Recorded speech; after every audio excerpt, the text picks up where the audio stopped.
Well, we're here at the San Diego Postcard and Paper Collectibles show, and we're talking with Jeremy LeRoque, who is the promoter of the show, and he organizes the show. And Jeremy, first we want to thank you for allowing us to come here and talk to you for a few minutes today. No problem. Tell us how long this show has been held here in San Diego. At least 25 years.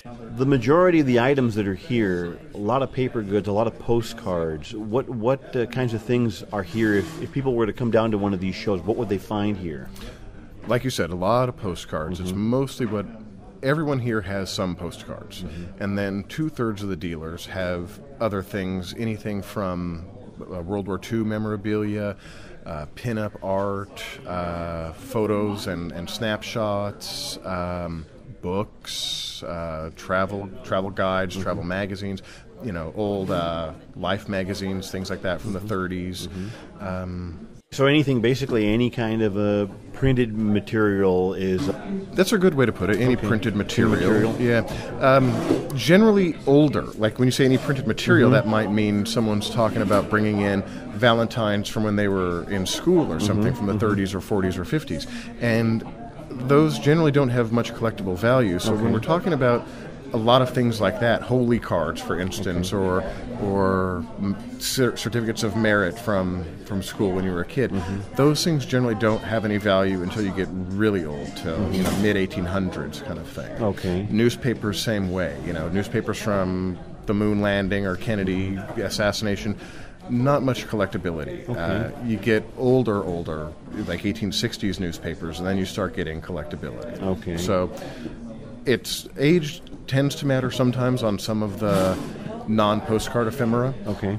But other than that, you're just talking about mostly later than 50s.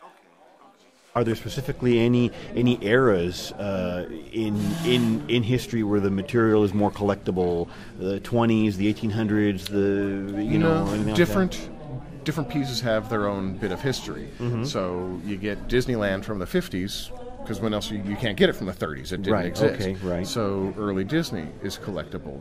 But postcards themselves, it was a huge hobby. People sent postcards back and forth. I mean, it was like their telephones. They had no telephones in 1900, and everyone collected, everyone sent postcards.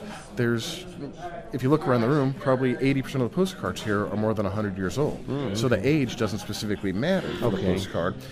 But what is on the postcard, if you get an early street scene from some town in Iowa or something that looks so amazingly different from what it did 100 years ago to now, a 1910, 1915 street scene can be the earliest street scene you're going to have of that town.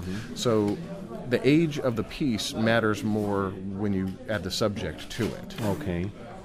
Is there anything worthy of noting about the photographs that do turn up at these shows? As far as, age or subject matter or anything that is... Only really that more and more are coming. When I first started doing this in the 80s, there was, nothing else but postcards. You'd come to a postcard show, you would not find another thing. That appealed to an older generation, that, someone who was 70 years old in 1980 isn't collecting postcards anymore. Right. And the people who are starting to come to these collectible shows are less interested in the actual postcardness of an image, and are going after any kind of cool image. And so a lot of those snapshots are coming out, and you're finding great images on snapshots from the 40s and 50s, which hold a lot of nostalgia for someone closer to my age. Right, sure. For our listeners, if let's say they come across, they go to an estate sale, or maybe they're up in Grandma's attic and they open up a trunk and it's full of postcards or old books or old newspaper clippings, what should they do to identify what they've got and to be careful not to damage what they've got there, or get it? How would they go about getting somebody to evaluate what they have there? If they find it in Grandma's attic after 50 years, 6 more months there is not going to hurt until the next show. But if they want to take it out and really start preserving it at these shows, we sell all sorts of archival, acid-free preservation materials that if they wanted to keep it, they could buy. And that is always better than the paper notebooks or whatever those things are called they have it in. Okay. That's the other thing that I was going to ask you is if somebody comes to one of your shows, you do sell supplies here for archival supplies and protective covers and things like that people can buy from you. Yes, and it'll be more convenient. It'll be safer. It just won't be as quaint as when it's in that old, black paper with the leather-bound Sure. Album. Right. But those leather-bound albums with that black paper or green paper, they just damage your cards. They run such a risk of damaging your cards that you don't want to keep them in there. And invariably, it's always that one card that you have 200 cards that are worth 10 cents each, and you had one card that would have been worth $200, and that's the one that has the bent corner or whatever from that thing. It always happens. It's so weird. But my advice is get it out of there. If you're going to keep it, get it out of there and put it in the archival material. Okay, all right, very good. And removing, let's say, a postcard from an old album, that does not diminish its value if it's a valuable card. It depends on what you mean by removing from an old album. There's the albums that have you've just put the four corners in underneath the corners of the album itself, and then pull it out of there. But there's albums where people used to paste the cards in, and you don't want to necessarily pull it out of that because you might damage the card pulling it out. Okay. It's better to just bring it in and let us give you a little bit less for it, because now there's a risk that we're going to damage the card pulling it out, but we're going to have a much better chance at keeping it safe than someone who's never done it before. I see. Okay, very good. And Jeremy, what about newspapers? Newspapers have a tendency to get very brittle over the years and things like that. Do you have any advice for people if they find like an old newspaper? There's not much. Okay. Because newspapers are always printed on the cheapest possible stock they can find. Right. And generally not treated well for the first, 30 years of their life, that they're boring, and then all of a sudden someone finds that 30 years ago something interesting happened and saves it. But